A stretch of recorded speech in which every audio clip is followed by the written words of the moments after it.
সবাইকে জয় যিশু।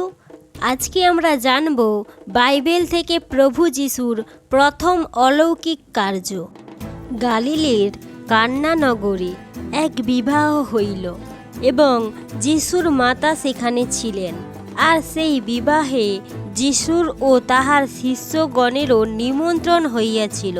পরে দ্রাক্ষারসের অকুলান হইলে যিশুর মাতা তাহাকে কহিলেন, উহাদের দ্রাক্ষারস নাই। যিশু তাহাকে বলিলেন, হে নারী, আমার সঙ্গে তোমার বিষয় কি? আমার সময় এখনও উপস্থিত হয় নাই। তাহার মাতা পরিচারক দিগকে কহিলেন, উনি তোমাদিগকে যাহা কিছু বলেন তাহাই করো। সেখানে যিহুদীদের সূচীকরণ রীতি অনুসারে পাথরের 6টা জ্বালা বসানো ছিল। তাহার এক একটাতে 2-3 মণ করিয়া জল ধরিত।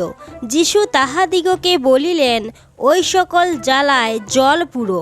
তাহারা সেগুলি কানায় কানায় পূর্ণ করিল। পরে তিনি তাহাদিগকে বলিলেন, এখন উহা হইতে কিছু তুলিয়া ভোজাধ্যক্ষের নিকটে লইয়া যাও। তাহারা লইয়া গেল। ভোজাধ্যক্ষ যখন সেই জল যাহা দ্রাক্ষারস হইয়া গিয়াছিল আস্বাদন করিলেন, আর তাহা কোথা হইতে আসিলে তাহা জানিতেন না, কিন্তু যে পরিচারকেরা জল তুলিয়াছিল তাহারা জানিত। তখন ভোজাধ্যক্ষ বরকে ডাকিয়া কহিলেন, সকল লোকেই প্রথমে উত্তম দ্রাক্ষারস পরিবেশন করে এবং যথেষ্ট পান করা হইলে পর তাহা অপেক্ষায় কিছু মন্দ পরিবেশন করে। তুমি উত্তম দ্রাক্ষারস এখনো পর্যন্ত রাখিয়াছ। এইরূপে যিশু গালিলের কান্নাতে এই প্রথম চিহ্নকার্য সাধন করিলেন, নিজ মহিমা প্রকাশ করিলেন, আর তাহার শিষ্যরা তাহাতে বিশ্বাস করিলেন।